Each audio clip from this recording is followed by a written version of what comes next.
Welcome, dear friends, greetings, and we welcome you to our international discussion on the Creative Society TV. Accordingly to official data by the United Nations, more than 40 million people are victims of modern slavery. Globally, the business of human trafficking earns profit of roughly $150 billion per year. Within the last 15 years, the number of children among victims has increased threefold. Poverty, hunger, deaths, conflicts, and destruction due to climate disasters leave people insecure in our consumer world. Can we call ourselves a civilized society? What is the real way out? To know the truth about the global crisis we face as humanity, to hear specialists and eyewitnesses from all over the world, and the most important, learn about the real way out. Join on May 7, 2022, International Online Forum, Global Crisis, Where People, We Want to Live, with simultaneous translation into 100 languages. People stop being silent, because every day in consumer format costs lives. Yes, and some of the topics which will be raised during the forum are the real cause of global climate change, who and why is hiding the truth from the people, climatic disasters through the eyes of eyewitnesses, refugees, why does it affect everyone, escalating social violence, slavery, and human trafficking. And more importantly, we will cover how by building the creative society, we can solve all the above mentioned problems. If you want to be an informational partner of this event, please write us to info@creativesociety.com. And today, our discussion is dedicated to the previous conference, Global Crisis Time for the Truth, which revealed the true cause of climate change, the absurdity of the consumeristic format of our society, and the only way out, which is in building a creative society. Watch the conference and become a speaker of truth. Share this information with people you know, in your social networks, record your video, or write an article. It's time when we no longer can be silent. And today, we're glad to welcome our guests who already speak openly and work with the problems of modern slavery, violence, and violation of human rights. I would like to introduce our speakers. Nodira Karimova from Uzbekistan, Chairman of the Board of the NGO National Social Information Center, Istiqbolli Avlod. Greetings, Nodira. Здравствуйте. Всех приветствую. Я являюсь руководителем организации, основным направлением которой является борьба с торговлей людьми. То есть хотела бы сфокусироваться на том, что наша деятельность в течение 20 лет направлена на борьбу, и вы согласитесь, это немало, 20 лет. И хотелось бы обменяться своим опытом, хотелось бы послушать других о том, что делается в ракурсе данного направления. Поэтому очень благодарна за то, что пригласили меня. Спасибо. Thank you so much. The next speaker of today's discussion, Kolawole Olatosimi from Nigeria, National Coordinator of Child and Youth Protection Foundation. Greetings, welcome. Thank you very much for having me on this particular international discussion and to discuss issues that are very, very important to our existence as humans in all parts of the world. And I want to greet also my co-speakers, and I'm looking forward to learning some new things and also adding my voice to the changes that we need to make in the world to have a better and peaceful world. Thank you very much. Thank you so much for being with us today, Kolawole, and thank you for your contribution, which you do. I would like to introduce our next speaker, Guadalupe Judith Rodríguez from Mexico, physical anthropologist, a Ph.D. candidate at the National School of Anthropology and History. Greetings. Hola, ¿qué tal? Buen día a todas y a todos, a todes. Es un gusto estar aquí, de poder dialogar, de poder conversar sobre problemáticas que nos afectan y que están lacerando a mucha población. En México, la desaparición de personas, por supuesto que tiene que ver con el tema de la esclavitud y principalmente hacia las mujeres. Yo me dedico a dar acompañamiento a las familias que están viviendo esta situación.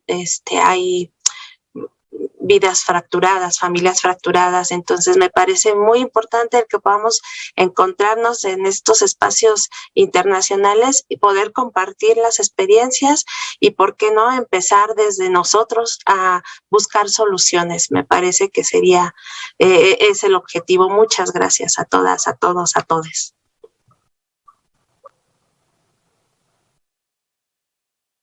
Thank you, Guadalupe, and I would like to introduce Huma Kirmani from Pakistan.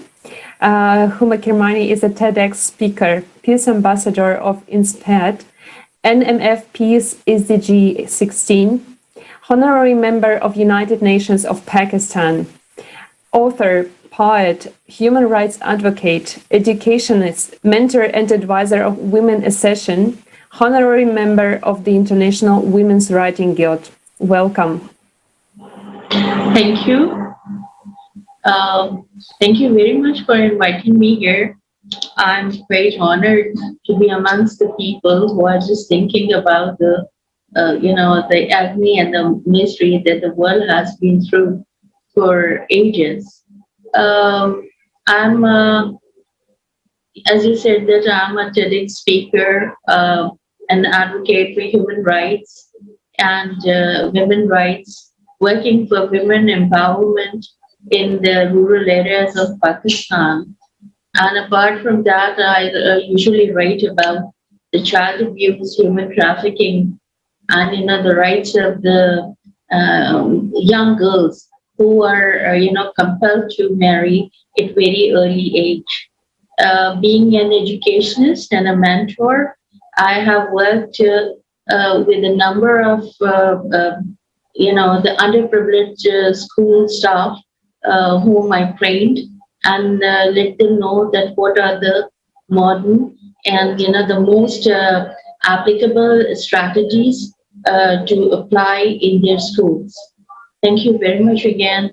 I think that is a very prestigious forum. Yes, thank you. Thank you so much, dear Huma. And we're so glad to welcome all our speakers today. And before we start with our discussion, we would like to present to you a video fragment from the previous conference, Global Crisis, Time for the Truth.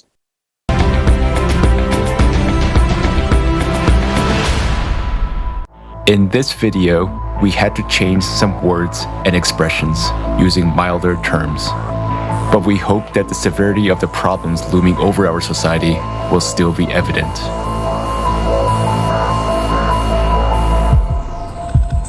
In the 21st century, human civilization boasts about its high level of intellectual development and incredible technological achievements.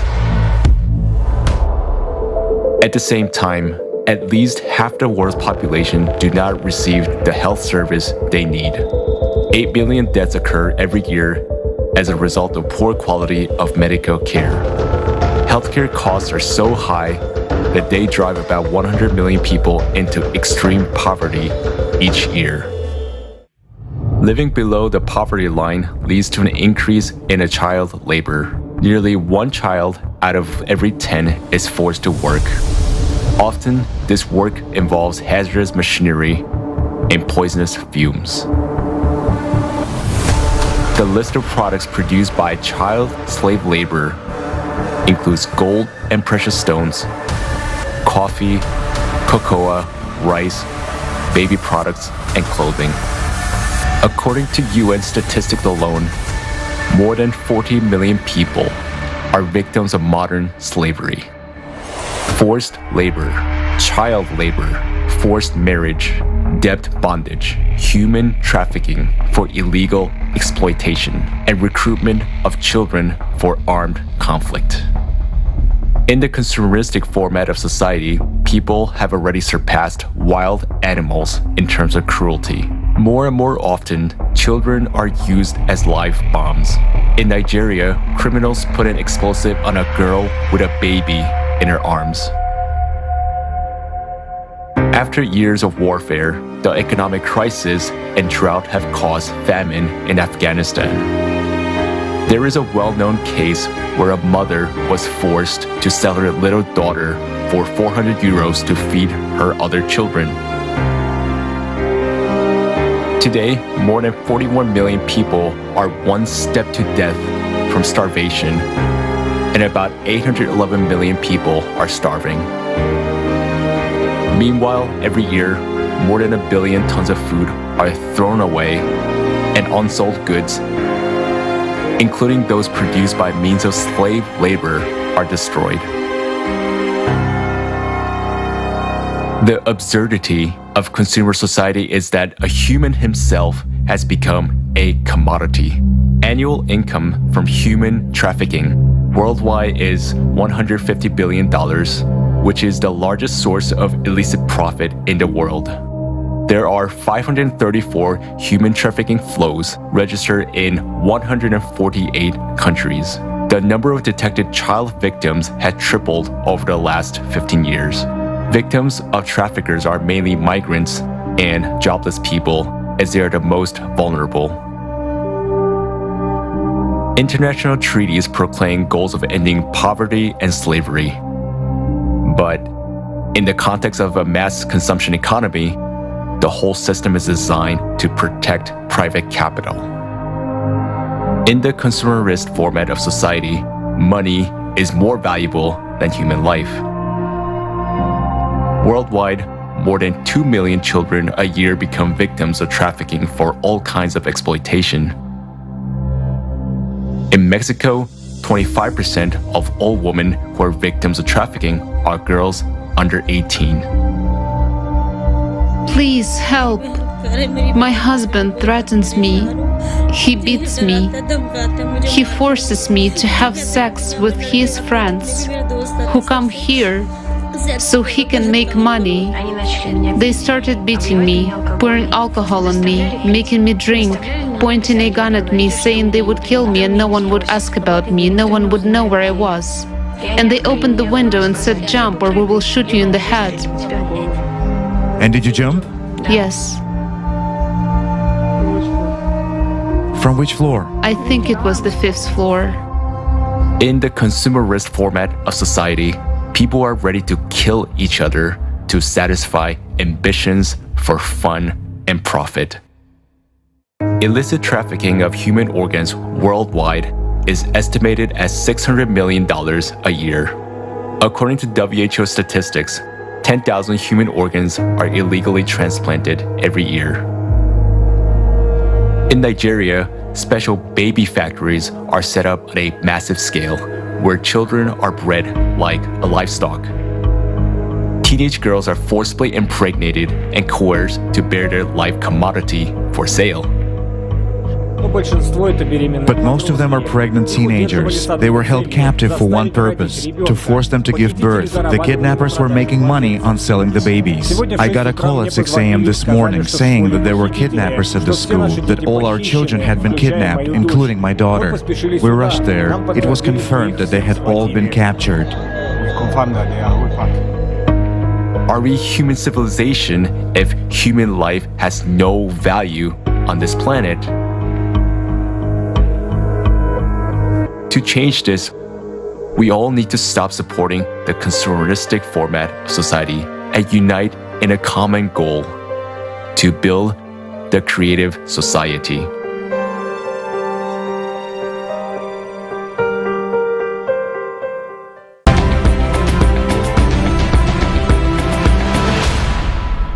There is indeed an enormous amount of legislations being passed to eradicate slavery. So many conferences are being held on this subject. Billions of dollars are being spent to combat it. So many organizations are fighting it all over the world, both at official and unofficial levels, but it is not going away. Nothing is changes, and even when we look at the official statistics, the number of people who suffer from violence is growing year by year. And today, even more people are forced to leave their homes, their property, and become socially vulnerable due to the climate change. Yes, dear guests, you all are experts in protecting people's rights, advocating for the voices of victims of violence. And you know more than anyone that the reality is much worse even than the official statistics and reports. We would like to ask you a question. Why do you think the situation is happening? Why can't we still solve this problem? And I would like to give the floor to Nodira Karimova, please. Как бы было хорошо подмечено, что много законодательных актов. Indeed, as you've noted quite correctly, there are various legislations and documents assigned. As for human trafficking, we are kind of given of 4 foundations or basics. If those basics are implemented, we can defeat human trafficking, sort of. It doesn't seem to be very difficult. The 4 foundations, we call it the preventive measures for peace: prevention, assistance to victims, prosecution of criminals, and partnership. These are the 4 basics, and by doing all of these, we say that we will defeat human trafficking. But in real fact, it's very difficult. These processes for peace have been shown for a very long time. The countries should come together. In other words, in some countries, as they say, we should pay more attention to prevention. And if we prevent these phenomena, we will, and if every person is aware of this, it will not happen. Others say, no, we need legislation and laws, and we need to punish criminals. The third one say that we need to help those who are hurt, who are vulnerable. But in fact, all this should go together in parallel at the same time, in the same proportions, in the same amounts, and so that there can be more prevention and less victim assistance. It should be simultaneous. But now I believe the following is also very important. We divide countries into 3 categories. These are countries of origin, receiving countries, hosting countries, and transit countries. And when these 3 types of countries agree that they will fight together, they will apply unified approaches and international standards. Now, most often we can hear that countries of destination accuse countries of origin of having the campaign. There should be more campaigns. Why your people are unemployed, why they go into other countries. Please create jobs, and that will end the problem.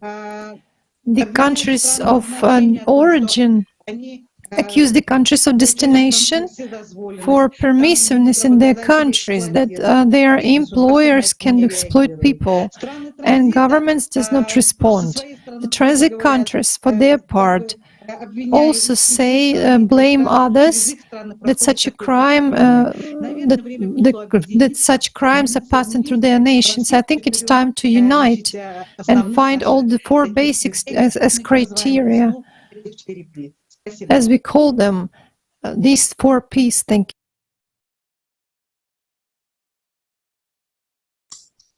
Thank you very much, and we will come back to discussing why is it happening today in our society. And I would like to ask Kolawole, you actively oppose human trafficking, child labor, child abuse, and all forms of violence against children. What factors in society are contributing to the fact that all these crimes keep existing and even increasing actually by day? Yeah, thank you very much. One of the major factors that is contributing to the issue of child trafficking and child labor globally is that because we are still in a demand-driven society around the world. The first speakers actually spoke about countries of origin, transit countries, and destination countries. If there are no demands from destination countries for cheap labors. The rate of trafficking and child labor in the state of origins will reduce. And so, but as long as we still have a lot of demand for cheap labors, which children fall into that category, we'll still have this problem. Another factor is what I call social injustice. We see that around where people don't have access to social justice. And social justice starts from the ability of every human, wherever your tribe or origin, to have access to basic necessity of life: food, shelter, clothing. And now when you don't have these in most parts of the world, we will still have an increase in the issue of trafficking and child labor. We have some parts of the world that are not so blessed with natural resources, so they don't want to survive. And the nature of man is to migrate to a place where they can get supply. I think the United Nations needs to wake up to look at their conventions and covenants and protocols to begin to address those issues, especially the 4 Ps, holistically and overboard. So social injustice is one other factor. Let me just quickly talk about one more other factors and I stop. And that's the issue of imbalance in the distribution of economic benefit across Africa, across Europe, across the world. We are seeing the wealth of the old world in the hand of about just 5% of the world population. And so what do you expect? What happens to the next 95%? Until we'll address this, we will not be able to see an end. It's not just about creating laws, going to the UN and signing conventions and protocols, and that, but you need to ensure that there's a balance in the economic provisions. There's social justice, and then countries that are very wealthy begin to work with countries that are very poor to reduce the rate of poverty in this country. If we don't do this, all those 3 things that I just mentioned now, if we don't do it overboard, at the same time, at the same speed, and over all the continent we have in the world, we may not be able to see the end to the issue of child abuse and child trafficking and other forms of abuse. Thank you very much. Thank you too. Thank you too. I just would like to comment that this is also very important to understand that we need to treat this disease at the root and not just combating the consequences of the consumer format where we create this demand and still these conditions just keep existing for this demand. Yeah, thank you. Thank you so much. And I would like to ask the next question to Guadalupe. You advocate for people who have been victims of violence. Could you please share with us from your point of view why this is still happening and what are the main challenges that you face? Me parece muy importante la pregunta. Tendremos que pensar que esto es un proceso. I think the question is very important. We have to think of it as a process. It's a process that creates various conditions, but I think one of the main causes is the value of a human, its condition, human value. A human has ceased to have this value as a person and has become a commodity in which children and women and vulnerable people are the ones who suffer directly from all this violence. Of course, men also. This is the reality. But I believe that this moment when we value a human being becomes a human being becomes a commodity. Perhaps this is the point or the general point when we start seeing ourselves as people, as humanity, and we start seeing ourselves as the opposite. We understand that today, and I really like what my colleagues are saying, it seems to me that where we have to go, we need to act simultaneously, at the same time to avoid certain situations which we experience. However, we can see that these countries that are not all concerned about human trafficking and they are much more concerned about pouring money into military.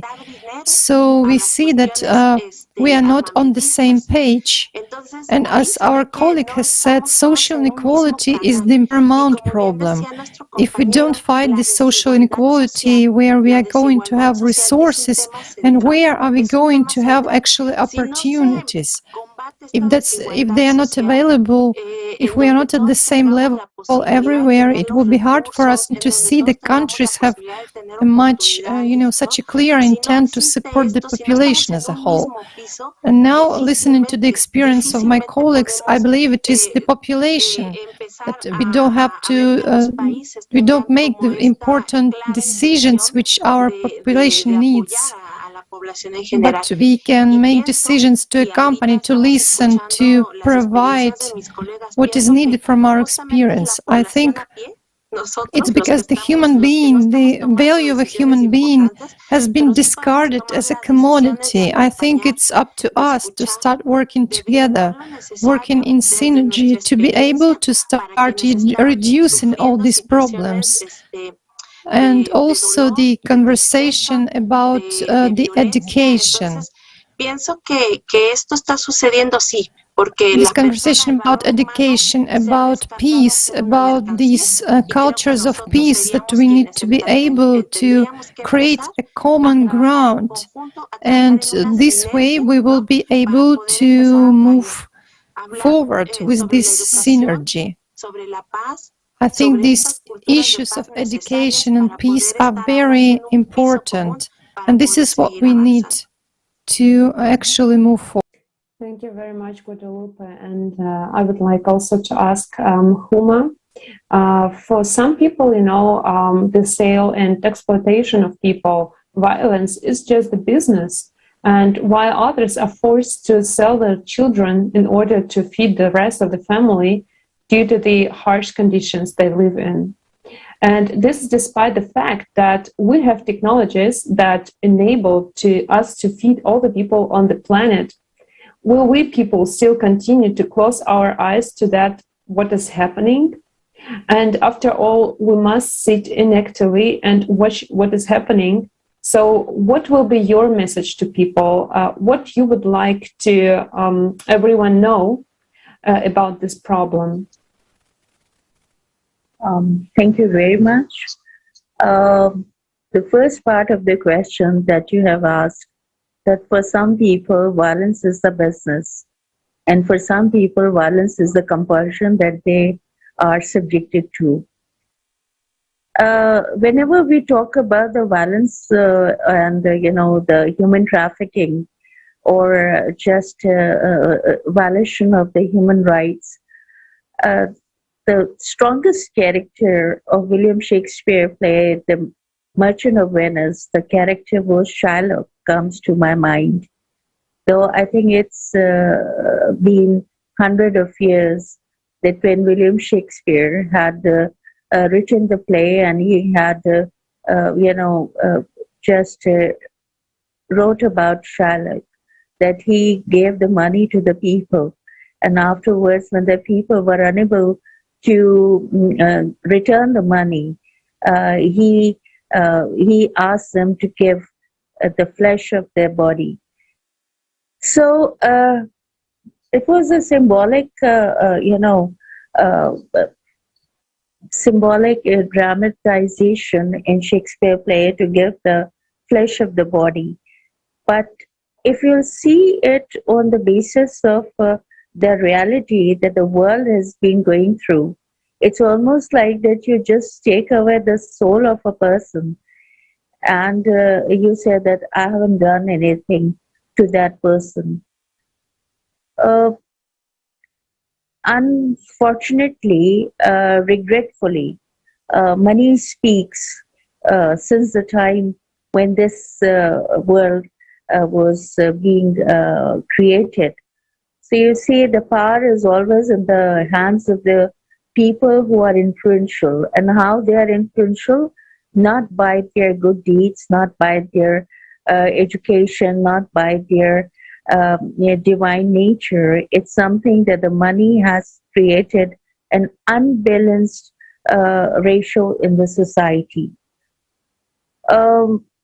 Easy way to earn money is exactly that the people, they just require the short path to be the rich and the richest. And this, in this rat race, people have forgotten that, that when you are just jumping over the bodies, jumping over, just molesting the emotions of the human beings around who are sufferers, who are not able to, to battle the violence that is being stretched to them because of their, because they are not influential, they are not resourceful. They easily become the target, or they easily become the victim of such people who are running this business. Just because that they are rich, they can buy, the existence of the ones who are just living below the poverty level, those who are not able to raise their voice. But you see, it's not about human trafficking. It's not only about the slavery. It's about that you just take away the life, the spirit, the soul of the people who are really don't deserve to be treated like this. So I think that the things are going on, and the people, the judiciary, the law and justice, that they know that such violent threats to humanity is being going around us. But unfortunately, the ones who are doing it, they are more powerful than law and justice, what I feel. That's why these things are going on and on in the society. I think that we need to change the mindset. It's not like this that whenever the people, they talk about the violence, about the money, about the ruffling of the notes. As I've said earlier, the character which comes to my mind is Shylock from the Merchant of Venice of Shakespeare play, isn't it? So he was so wicked, and on the other hand, he was so smart. He knew that once he will grab the people who are in need of help, so that he can easily compel them to his slavery.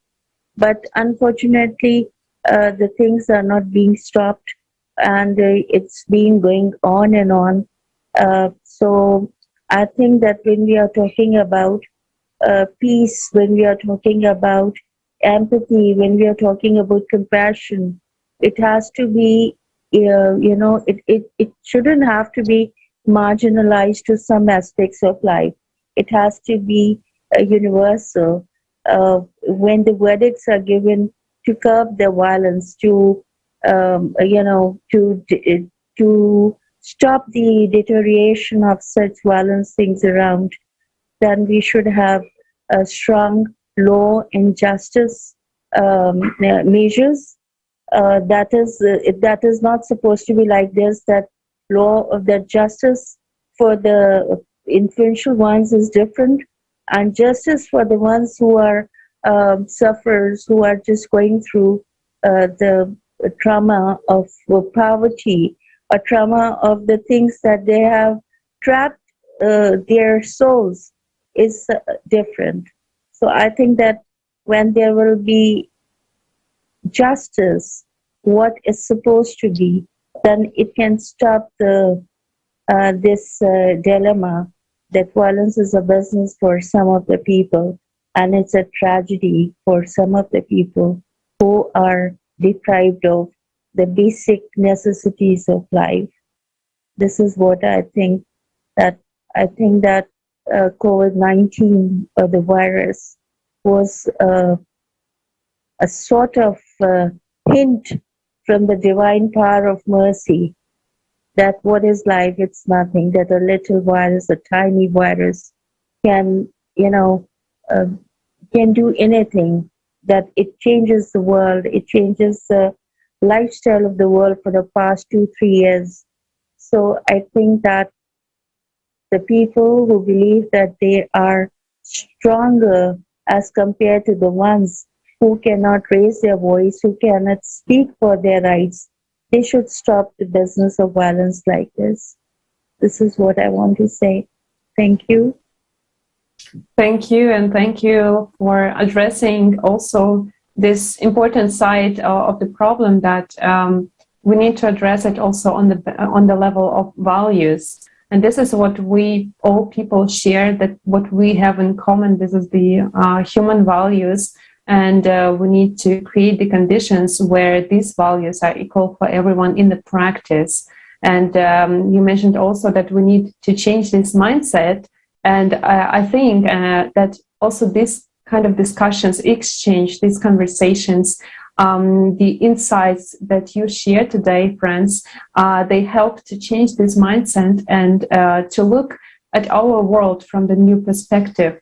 So maybe you would like each of you to add something or ask something to the previous speeches.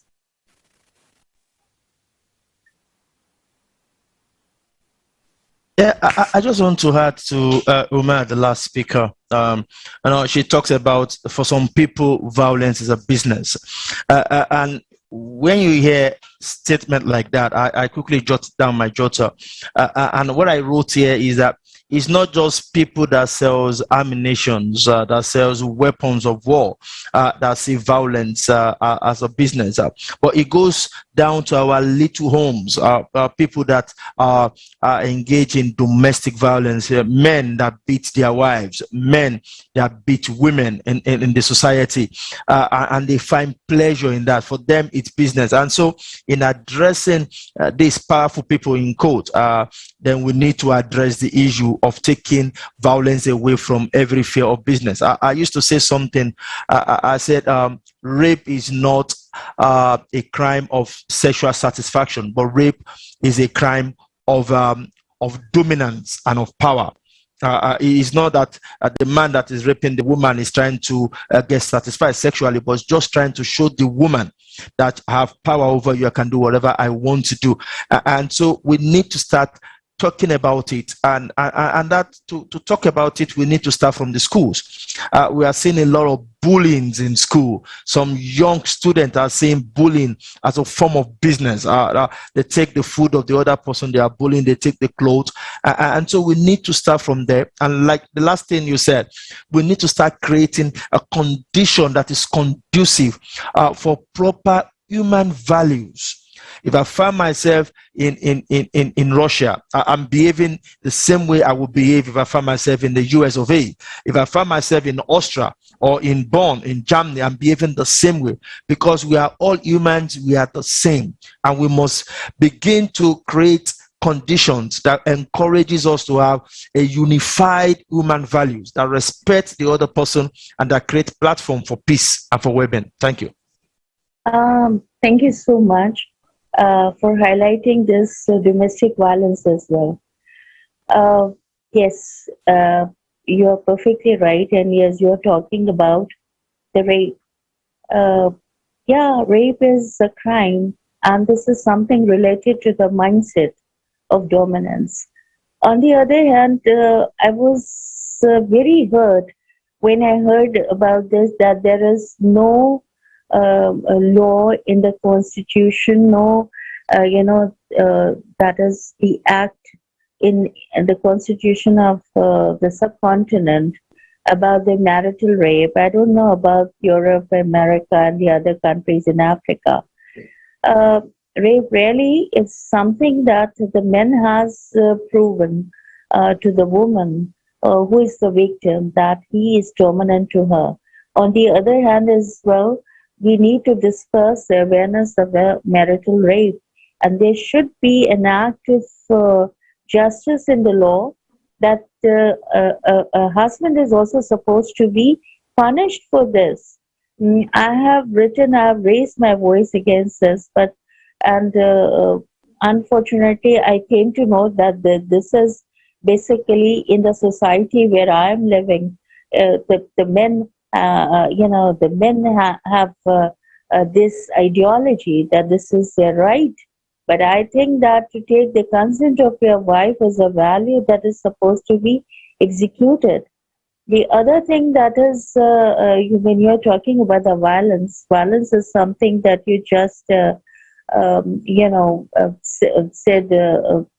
3 words to a woman who is your wife and you divorce her, isn't it? And then the society starts pointing out to that girl or to that young woman or to any age of woman that now there is a blob of, that infamy on her that she's being divorced. So this is also, I think, a business, a criminal business of violence that is taking away or just stripping away the rights of a woman.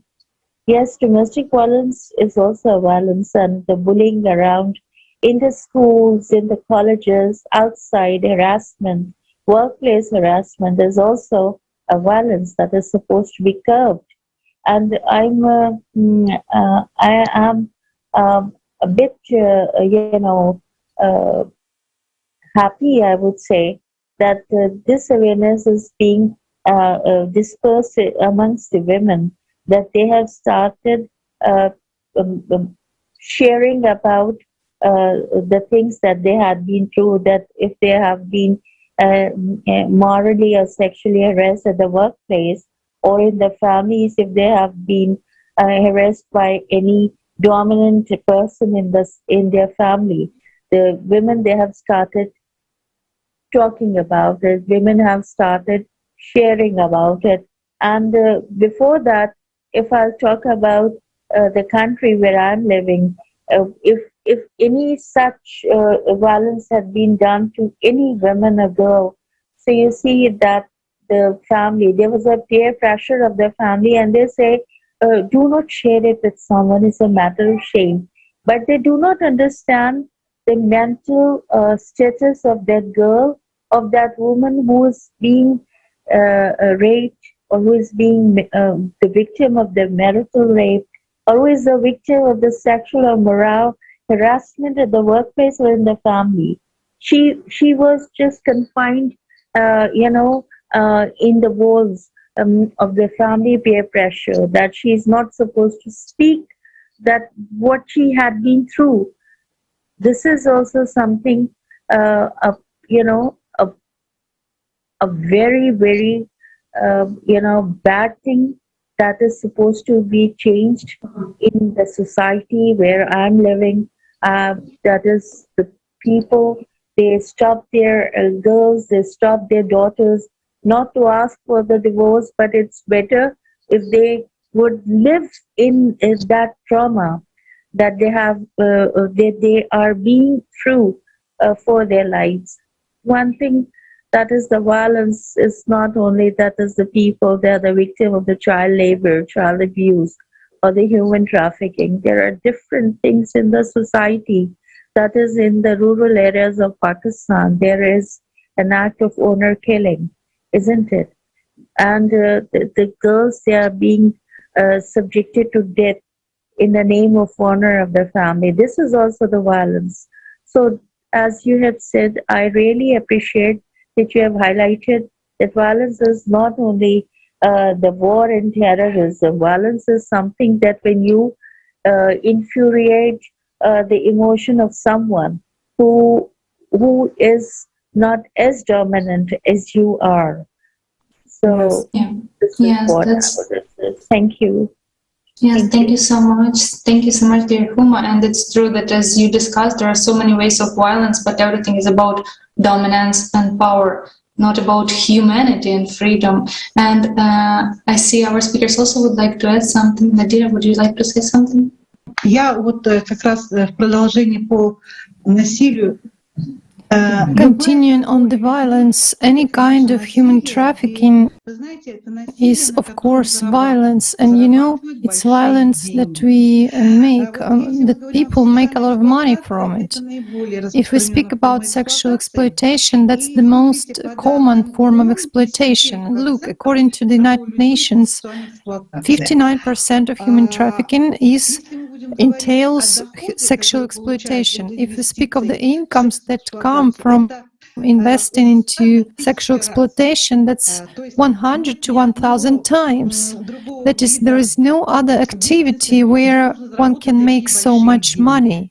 I believe these revenues, these profits, this is quite influential. It contributes to the fact that sexual exploitation is so widespread. It actually includes physical abuse and psychological abuse. That is, a person is being humiliated, a person is beaten, and so on. And somebody makes a lot of money on that. I believe that profits, incomes play a very huge role here, huge role. Those criminals who make that money, they do anything to get it. And they do everything to recruit more and more people into their networks to get the best women and men for labor exploitation.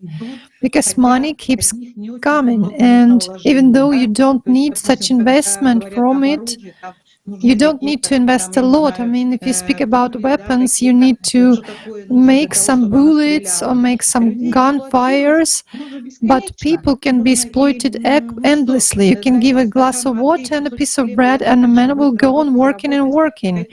So here you just get revenues and profits. I believe that's the basis of all that. Thank you, Nodira, very much, because you met exactly the point, and I think you also explained very well actually the true face of consumerist format, because some people think that consumerist format is just growth of economic growth, that we consume a lot of products.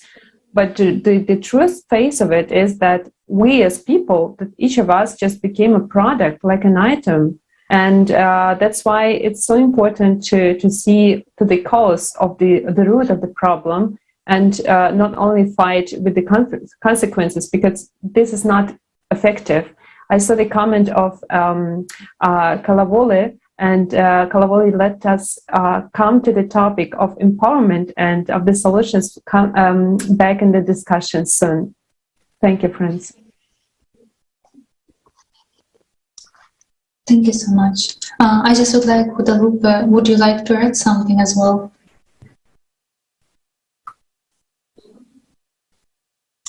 Sí, quiero un poco platicarles la experiencia en México. Yes, I would like to tell a little bit about the experience in Mexico in this field. I want to go back to the issue of sexual exploitation. We have normalized, and it was become so normalized that there is a town here in Mexico which is called Tlaxcala, where it's sort of a cradle of men who seduce women to make them enter into the clutches of sexual exploitation, sex business. But we also know that there is an international network where these women are involved. So although in our country there have been many important advancements, in Mexico we already have legislation about rape. We still continue replicating it, and in the region of Mexico it still remains as it was. There is a region in Mexico where it is so normal that when children grow up they want to become betrothed. So pimps, those people who hook women, make them a commodity, and also to ensure their long-lasting, long-scale population, economic population of this exploitation of this population. I think that this is what we should work more with these women, and not just how to work on them, but how to support them after they are released networks of trafficking. After getting out of these networks, these women return to their communities and they still mistreated. I think that we should think about how we should work with these women, with children, and men who underwent the clutches of trafficking. I would like to share with you that because it seems to me that it's an example of how we can actually become a commodity, we people, and how, although we have great advancements, we continue replicating these different facets of violence. That's what I wanted to share with you, that in our regions and in other regions, many people live on human trafficking, where a body is actually a commodity. Thank you so much. Thank you for sharing, and thank you all the speakers for sharing the points. We understand that really the topic of violence and violation of human rights, it affects everyone. It's actually touching every person on our planet, and this is that global issue which we can deal with only together. And this is complete change required in all the format of our relationships. Thank you so much.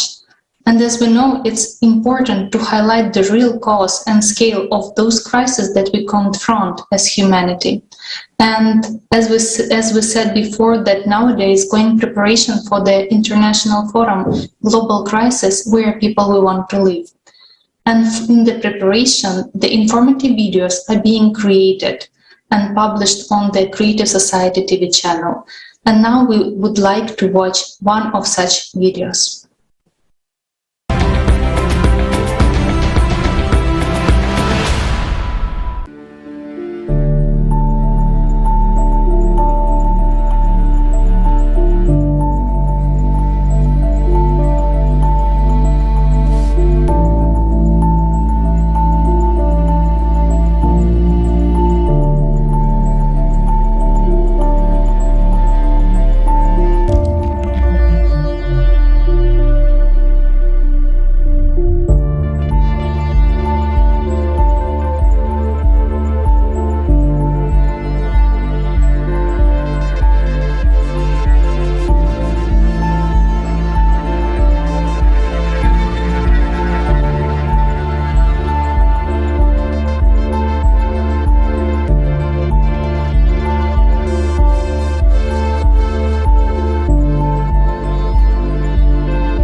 Yes, today we see from around the world how many organizations try to fight the hunger, and a lot of resources are being put to combat this problem. But what we just saw in the video, there are technologies that allow us to apply the technologies everywhere so that there is no such a problem as hunger, because it will be enough everywhere in the world. Is it in this African continent, South America, or any other big region? So we can be really independent from any circumstances that we have today on our planet, because we have the solutions. So it turns out that we just need the demand of us as people for implementation of these technologies.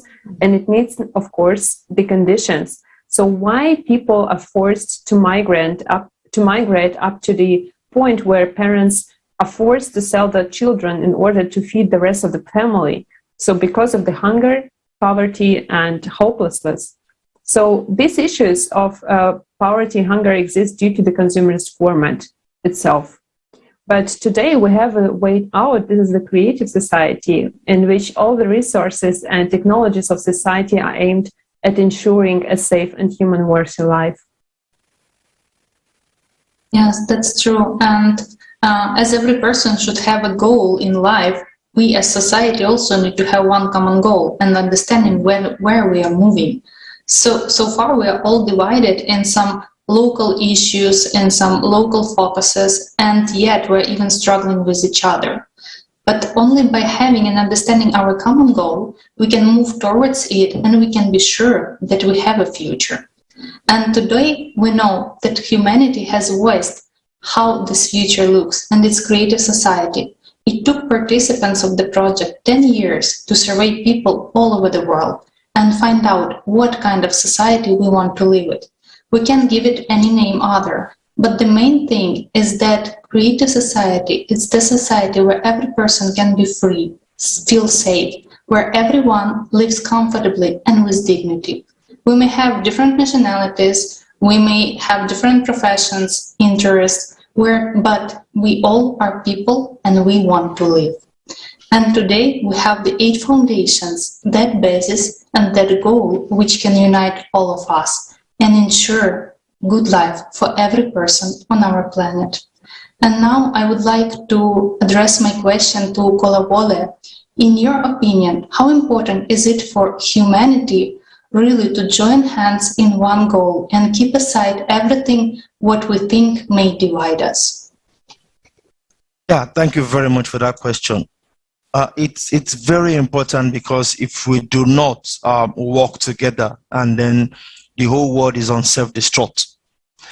What is happening in any part of the world, give it a month or two, will begin to affect all parts of the world. And so collectively, as a people that live in the world, we must begin to contribute, one, to personal development of everybody in the world. Number two, we must begin to contribute to the welfare of everybody in the world. Number three, we must begin to contribute to any part of the world that we're staying to the safety of everybody in the world. Because if we do not do that, insecurity in one part of the world will migrate as the people migrate to other parts of the world. Hunger in one part of the world will migrate to all parts of the other parts of the world. And also violence. We've seen now violence migrating from one part of the world to the other. I remember when I was in Austria, I spent some time in Austria, and we found out that there's a particular group of people that came from another part of the country, and they begin to foment trouble in that part of Austria, because they are violent people. Violent have not been stopped in their own country. They came to Austria and begin to spread violence. So we must begin to collectively look at, and I want to stop here by saying, we must, as the world, begin to look at 3 aspects that is very, very critical. The personal well-being of everybody in all parts of the world. And we must look at that with our actions, our responses, and our intervention. Number 2, we must begin to also look at the material well-being of everybody in the world. The well-being of people in Africa should be a concern from people in America and in Britain. And then number 3, we must begin to look at the relational well-being of everybody in the world. And what do I mean by relational well-being? The way I relate to the other person, the way Nigeria relates with people in Ghana should be interest to the people in America, because if we don't have good relational well-being, it will affect the well-being of the universe as a whole. And so in every of our intervention as a people, we must not just look at our family, our country, but we must look at the next country, and then universally, to know that we have safety, security, drive out poverty. And that is one of the ways in which we'll be able to begin to see a world that is living at peace. And we begin to walk away from all this turbulence and all this problem we have in the world. Thank you. I have to thank you, because I couldn't agree more. And thank you for basically naming all the foundations of creative society. We have also one more that is also self-governing society. That means that we as society collectively can take part, we have to take part in the decision-making. So everything that you mentioned, the security, the distribution of world wealth, the equal rights and also opportunity, meaning that each person everywhere in the world will have the access to high-quality education, high-quality medicine care, and everything we need, because we have the resources for it. But you also mentioned previously in our discussion that what we're observing today, that the majority of resources are now in the hands of just a little percentage of people who earn their money actually on exploitation of others. So this is really inhumane format. And what you also said, that we basically need also to create these conditions And the role of everyone is really matters. So, and we will come back to this question again, because this is really something that makes it possible to make this global change in a short time. So I would like to ask Huma, who is also very well aware of the 8 foundations of creative society, where the human life is the most and highest priority. Huma, I would like to ask you, how do you think will such cruelties as slavery or violence exist in the creative society? Is it possible if we implement the 8 foundations? It's a very important question that is supposed to be asked to everybody who is here in the world. When we talk about the borders, I think the borders are the man-made geographical lines, isn't it? Because the creator of this universe hasn't drawn any sort of lines. If you just look at the 7 skies, they are in a continuity. If you just look at the 7 seas, isn't it? They are in the continuity. If you will just look around the range of mountains, it's also in a sort of continuity. As I have told you that I'm from Pakistan, and this region has gotten a history. That is the people, when, that Pakistan and India, they emerged as the 2 separate independent states. There were, a series of migration from the newly formed Pakistan to India, and from India to Pakistan. And the second migration that the subcontinent had ever come across is after the fall of Dhaka, isn't it? Because the Pakistan, that it was just broken into the 2 parts, and it emerges as Bangladesh. The second migration that the people of this subcontinent had come across. So you see that the trauma, that is the people, they left their homes, they left their, the family values with which they had been living together in a community in the subcontinent. So I think that the 8 foundation of the creative society can be well maintained if we will start thinking beyond the borders, across the borders. There should be no barriers, isn't it? When the maker of this universe, when God hasn't fenced the world into different continents, into different parts of the world, why, on the basis of the man-made geographical markings of the border, we just enslaved the rich and universal thinking to be good to the others above any sort of racial or religious discrimination. Being a Pakistani, I shared the history of my land, isn't it? That how the people of this subcontinent had been through the trauma of migration. It's not easy to leave their entire values, entire background of their lives somewhere else, and just then go somewhere and begin to root themselves into a different environment. But somehow, change is somehow that that one thing I would like to say here, that human nature is very adaptable, isn't it? We all are very adaptable to a new change, whatever comes in our life. But in my opinion, my perception is this, that it is the high time to strengthen the 8 foundation of the creative society, that if we'll start thinking above the man-made geographical lines, which we said that this is the border, you can cross it. This is the border, you can cross it.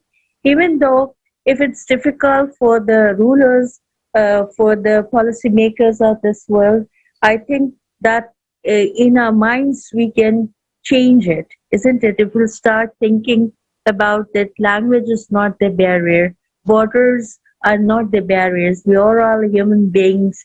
That I would like to say one thing here, though I'm not good in this technological affairs, I told you earlier, but the technology has changed the world into a global village, isn't it? You see that we are from the different parts of the world, but we are today we are together on the basis of this technology, isn't it? So I think that, as I've said earlier as well, that it is the time to change the mindset, even if it's not possible for the rulers, for the the influential people to change the geography of the world from borders to no borders. But minds can be set up accordingly, isn't it? Because everything comes into being when we have started giving a thinking process to that. So I think that when we start thinking beyond the borders, across the borders, and there will be no barriers for the people, so that will be a great initiation for the 8th foundation of the creative society. Creativity is not something that you start appreciating the good things around you. God has created a beautiful world. Why we are not letting it be as we have been gifted from the divine mercy, from the divine power of God, isn't it? So I think that there's a line, I think, of beauty is a joy forever. So creativity is something that once you start it, it will remain with us as a joy forever. This is what I want to say, that even if it's not possible to, to finish or to end the border lines, but at least from the mindset can be changed, that we'll start thinking universally. We'll start thinking about the people above all racial and religious discrimination. Don't be an extremist. Try to be creative, because creativity can create many, many peaceful domains which can facilitate the life of the people around us. Thank you. Thank you so much, dear Huma. Thank you so much for sharing it. And it's really understanding that we don't have borders, first of all, when we understand that we're, first of all, human. And that human part is us, which unites all people around the world. And we have one goal, we have one wish, to live as a human, with dignity, with respect, in freedom, and supporting each other. Thank you so much for highlighting this. One thing, I'm sorry I'm intervening, but you say that there is only one sun, there is only one moon, there is one sky above us, and so why there are so many discriminations, why there are so many divisions? Though you see the sun sets in the east and then rise in the west, and then sun sets in the west and rise in the east. Isn't it the equality of the Creator that He has given this immense power of energy to everybody? So why do we just trying to have the light of this universe for some people and not for everyone? Thank you so much. Yeah, that's true. Thank you so much for sharing it. Thank you so much. And it's true that creative society, as we call this format, is that society in which every person wants to live, because that ensures really life freedom for every person and allows us to fulfill our best aspirations. And it works only when we people strive for this goal and implement it together. And I would like to address my question to Guadalupe. Could you please share, in your understanding, how in the shortest way and in the shortest period of time we can bring this understanding to every person, so that we all and every person in our planet could understand own value, and that we all play a crucial role in this global change?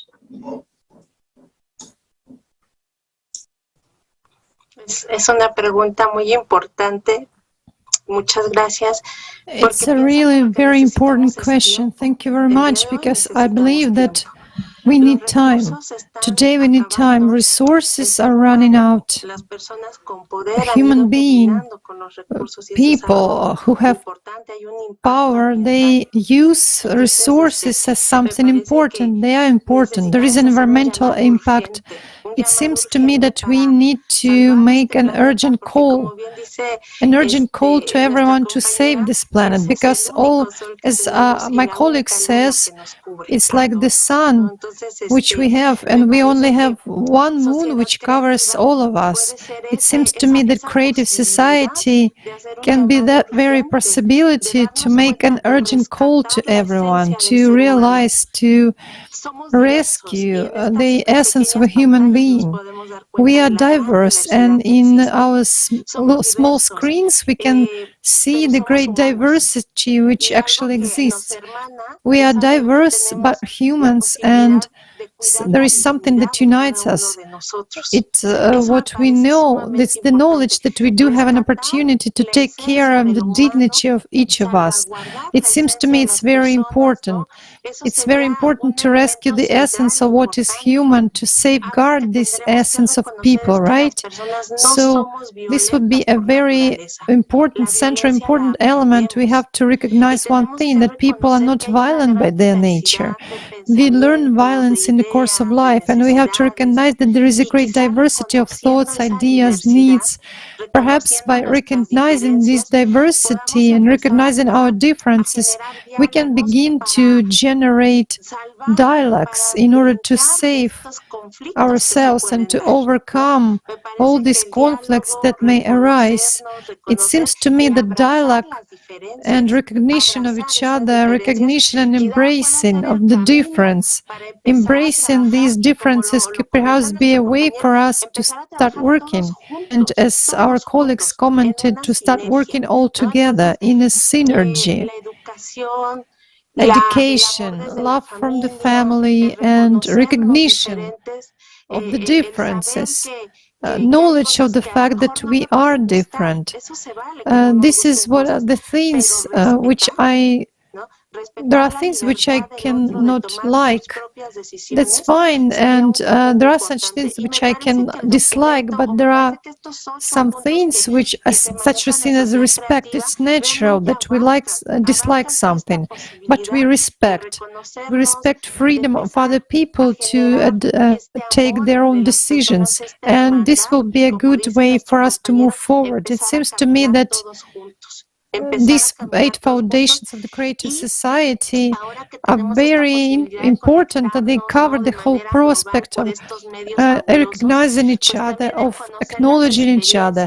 It's the beginning of our brotherhood. As our colleague said, that it's the beginning, and now since we have a global network via internet, via technologies, and we can know the experience of others, we can know the strategies which are useful, and I think we should use the time very urgently. It's what we should do right away in order to facilitate our cooperation and even to save our resources, to save ourselves from violence, and to generate a community which will enable us to continue advancing in order to live in peace, to live in love, to live in harmony, in collaboration, because violence is not natural.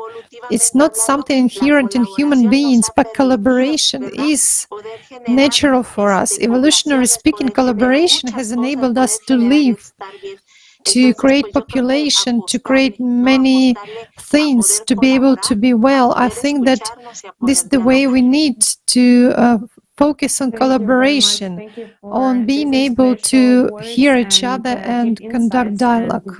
We people are one family, and we share same values. And what we're missing today, maybe also in the news, also the positive examples, because what we see today, what's forming and shaping our worldview, this is exactly the topics that we were talking today. But I would like also to pass the last question to Nodira. So we need this change also on the mindsets, on the informational level, as well in the mass media, but also we as consumers of the mass media, of the information, we contribute to what is actually being shown to us.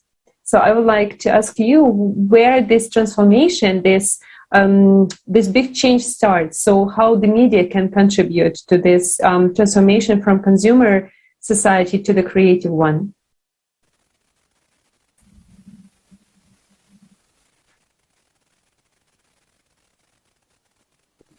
Вы знаете, действительно, really, the role, this role, as we can say in simple terms, the role of information disseminators, this role is very important.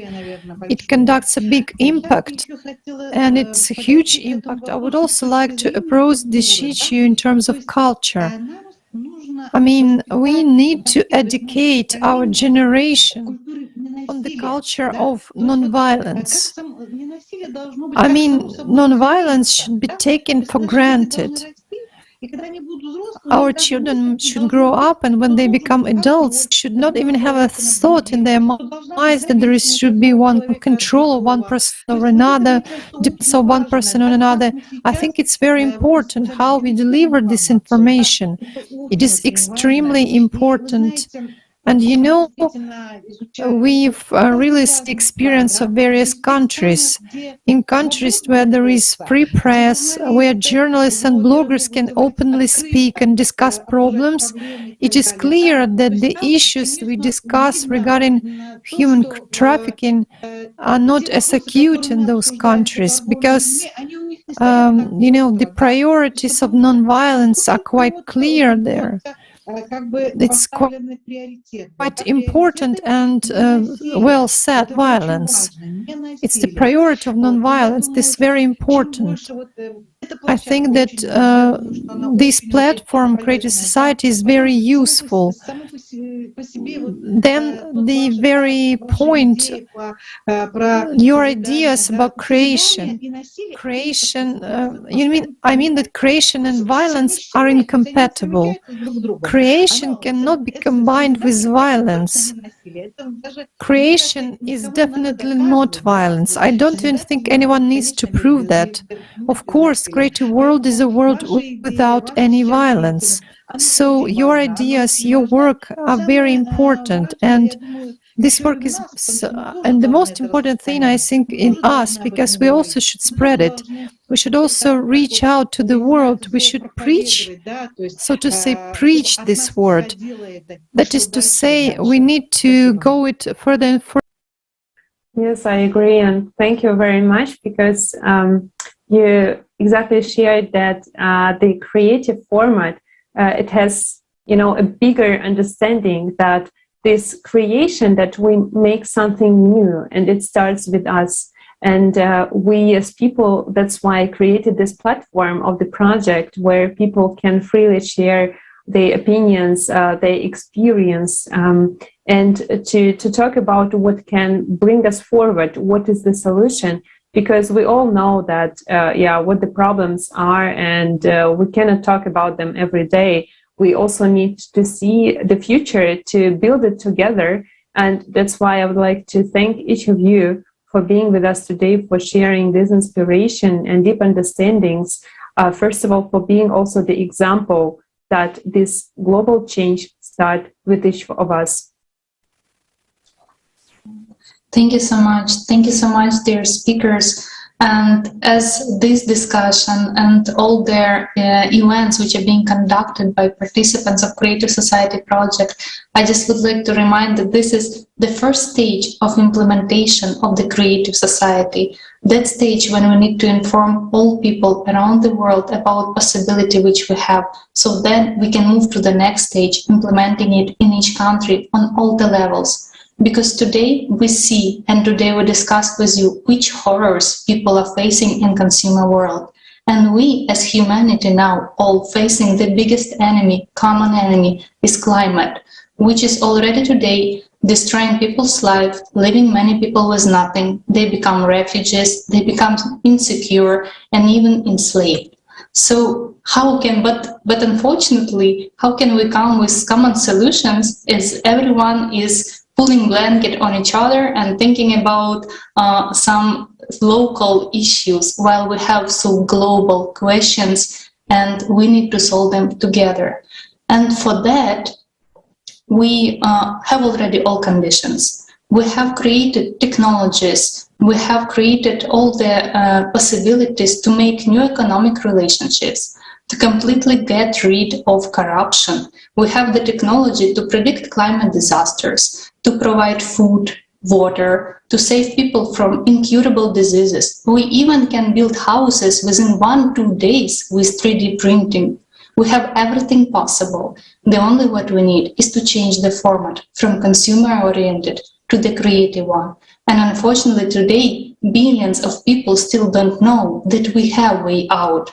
And it's very simple steps. So the first thing which we need is to inform each person on our planet and create this common demand and unite with this common goal.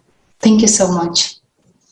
Yes, indeed. And today, thanks to technologies, we have the opportunity to talk to each other, and we will have a bigger opportunity very soon as well. And we would like to inform you, dear friends, that now there is the preparation for a huge strategically important event is going on. And this is the Worldwide Forum, Global Crisis, We Are People, We Want to Live, which will be held on the 7th of May this year. And we invite all people to join this event. We also invite bloggers, media representatives, companies, and individuals to be informational partners of the forum. There are simple ways of informing people. For example, share the trailer of the forum in social networks, place the link on the website, make the video invitation to your subscribers, and use other creative ideas of reaching everyone with this important message, because we are people and we want to live. Be a hero, voice the truth, and join the millions who already act. Thank you. Спасибо большое. Thank you very much. Thank you very much. for having us. Thank you. Thank you very Muchas much. gracias, un placer verdaderamente conocerles, escucharles y poder compartir. Thank you very much. It was very pleasant. I was very glad to see you and hear you. I appreciate that again you have highlighted the climate change, isn't it? It's such a monster which is just moving toward us silently, very quietly, and we should be aware of the consequences of it. Very nice, and really, I think that the first thing to make the creativity in the world, that we all have to think beyond the borders, across the borders, and just we all are tied in one very strong rope that is being knotted from the divine mercy, is that we all are human beings. Thank you. Thank you. Yeah. And thank you very much for your cooperation and inviting all of us here. It's a great honor, and really my best wishes to the Creative Society